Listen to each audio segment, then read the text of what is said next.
और वो कहते प्रेमियों को क्या अभी अभी पहले जो है नहीं, अपने सब पर ये लागू है। गलती में जो बनी सो बनी, पहले जो हो गया सो हो गया। अरे अब तो ठीक, कहते समुद्र के किनारे किसी की ड्यूटी लगा दी, मितू लहरा गिना कर और लिख के शाम को आके मेरे को हिसाब दिया कर। गिनते गिनते वो 2-4 घंटे बाद भूल गया और वो बैठ के रोने लग गया। कोई आया, क्या बात है, कैसे मेरी ड्यूटी थी, लहरा गिन रहा था और अब मैं भूल गया। वो कहने लगा भूल गया तो भूल गया, अब आगे के लिए तो शुरू कर दे गिनने, अब टाइम क्यों खराब करता है। डेरे में एक ट्रैक्टर ले आई, पहले पुराना था वो, नीलो खेड़ी है उधर। वहाँ एक मजाल मजाल रहता था प्रेमी उस कंपनी में, उसने दिलवाया। उसने एक साथ लड़का भेजा, पता नहीं वो तनख्वाह पर आया था या सेवा पर भेजा, याद नहीं। मिंदर नाम था उसका। शाम को जब बाबा जी बैठते मजलिस के लिए, वो बैठ जाता, कभी ढोलक छेड़ता कभी बाजा छेड़ता।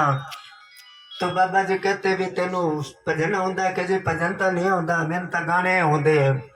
एक दो बार गाने सुने भी। कहने लगे भजन सुन, याद कर तू।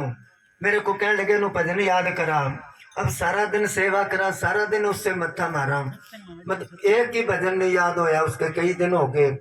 और पहले स्पीकर होते थे घरों में, शादियां जब होती तो दो खाट इस तरह छत पर खड़ी करके वो बाल्टी उस पर बांध देते, दूर दूर तक उसकी आवाज आती। जब हम सेवा करते जगमाल वाले गांव में, वो स्पीकर होता है, वो गाने लगते, 2-3 बार सुनता और उसके याद आ जाता, वो याद हो जाता था। मगर भजन नहीं कोई याद होता। रोज ही पूछते हैं, एक दिन कोई कह जी बीड़ी पीता है, बाबा जी कहते कड्डो न, बीड़ी वाले नहीं रखते। कह जी मैं छोड़ दूंगा, कह ठीक है। अब जब बीड़ी की तलब लगे तो वो नहर पर चला जाए और वहां पी के आ जाए और फिर लग जाए सेवा पर। बाबा जी कहने लगे हाँ भी कोई, मैं कहा जी तो मत्था मारदा, मैं तो कोई याद नहीं होया। उसको क्या याद करे कोई भजन? के ना जी, कभी बीड़ी छड़ती है ने। सारे कहने लगे जी अब देखा तो है नहीं कदे। तो बाबा जी कहने लगे चल नाच खड़ा होके।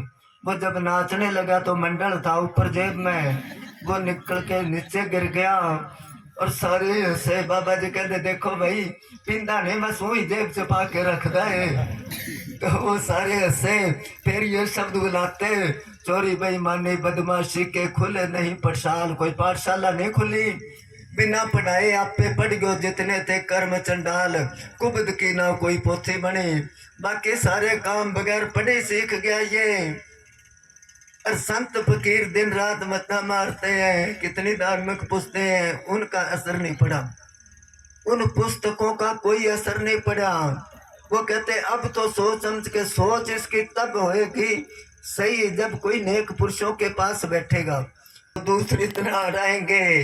अब कहता है मेरा भाई है, बहन है, माँ है, बाप है, घरवाली है, पति है, बेटा है, बेटी, कहते इनमें तेरा कोई नहीं। कबीर साहब ने कहा तुम देखो रे लोगों भूल भलैया का तमाशा, ना कहू की बहन भाणजी, ना कहू की माता। एक कवि ने बहुत ही अच्छा लिखा है, जो सिक्के खनकते हैं उनमें खरा कोई नहीं। आजकल के लोग तो सिक्के नहीं समझते। पहले 1 आना 2 आने 4 आने ऐसे होया करते। दुकानदार के पास जब जाते कहला 2 आने की चीज दे दे, तो वो यहाँ रख के ऐसे उछालता वो। अगर खड़का होया तो रख लेते, अगर नहीं तो कहते खोटा है भाई, ये नहीं चलता। कि दूसरी वो करेंसी होया करती, बाद में ये पैसे चले हैं। तो वो कहता है जो सिक्के खनकते हैं, खड़का तो खूब होता है, जो सिक्के खनकते हैं उनमें खरा कोई नहीं।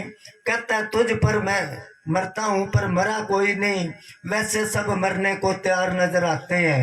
फिक्र क्यों करता है तेरे साथ और मौके पर? कह भैया अभी तो मजबूरी है हमारी। वैसे सब मरने को तैयार आते हैं और प्रेमी तो करोड़ों में 2-4 नजर आते हैं। वो कहते हैं ना, कोई आदमी था, वो घराली से क्या बैठा था, कुदरती मर गई, बड़ा खुश होया, चलो रांद कट्टी। औरती ले जा रहे हैं उसकी, ले जाते आगे खंबे से टकरा गई, थोड़ी हलचल हुई, वो जिंदी हो गई। आदमी का मूड ही खराब हो गया, ये कह तो दोबारा जिंदी होगी। ले आए उसको, कुछ दिनों के बाद फिर मर गई वो। कहने लगा चलो ले जा रहे हैं, राम नाम सत्य है, पर खंबा बचा के दोबारा ना बिट जाए। कहते ये है अपने देख लो। माता पिता तेरी आसुत नारे, जिनकी ने अड़ती आगे ढाल, विपत में तेरो कोई ना धने। इसलिए गुरु नानक साहब कहते हैं, नानक कचड़िया स्यों तोड़, ढूंढ सज्जन संत पक्या, ये जीव दे विछड़े बोया ना जाई छोड़। इसका मतलब है, मतलब क्या तो छोड़ दो, छोड़ना नहीं है। क्योंकि जिसको इसने पिछले जन्म में दुख दिया है, उस परिवार में आके या बाप बन के दुख देगा, या बेटा बन के दुख देगा, या घरवाली बन के दुख देगी, या पति बन के दुख देगा। और जिसको सुख दिया इसी तरह के बदला उतार के चलता बनेगा वो। ये सब लेने देने के हिसाब से हम इकट्ठे हुए हैं। बहुत बार सत्संग में ये बात सुनाई है। राजस्थान में एक फकीर था, उसका नाम था चंदा। दूर दूर तक मशहूरी थी उसकी। साधु जो होते हैं, अगर उसके अंदर भक्ति की कशिश ही नहीं आई तो लानत है उसको। अगर उसकी कोई बातों में नहीं है, दिनों दिन इतने सत्संग हो रहे हैं, दुनिया बिगड़ती जाती है। क्यों बिगड़ती जाती है? थोड़ी बातों का असर कैसे पड़ेगा?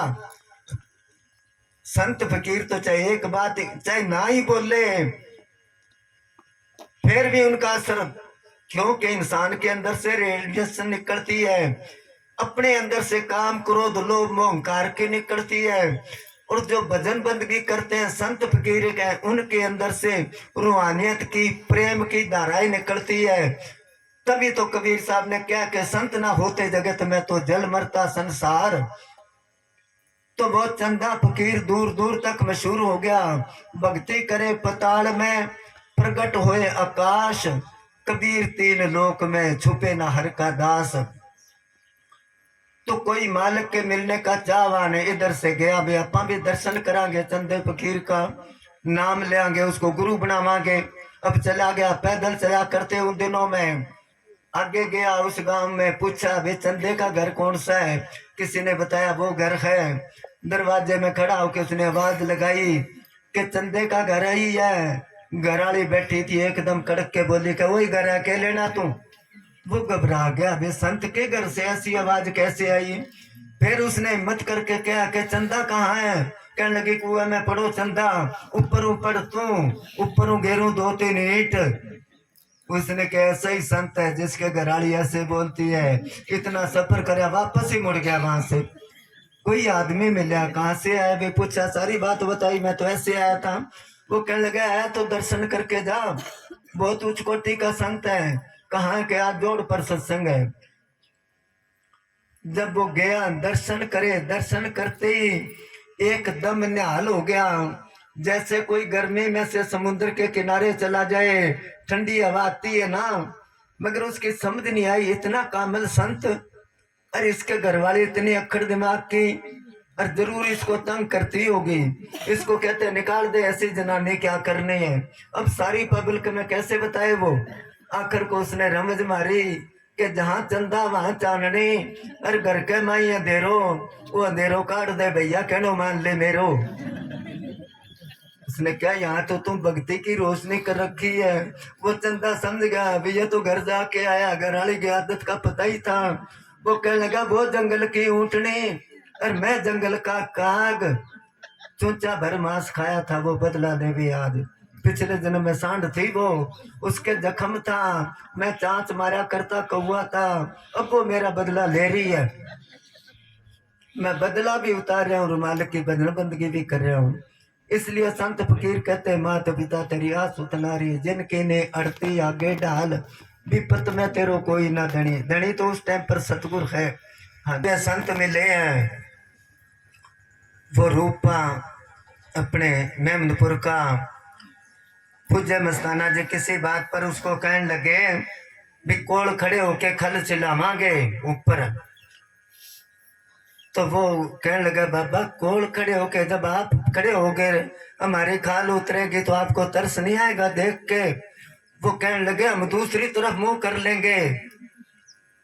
वो कहने लगा जी मैं जोर जोर उलटावांगे। फिर तो देखो गई, फिर हंसने लगे, हाँ भरी फिर तो छुड़ाना पड़ेगा। तो उसको लाज है परमात्मा को, जिसको वो परमात्मा संतों के रूप में मिल गया।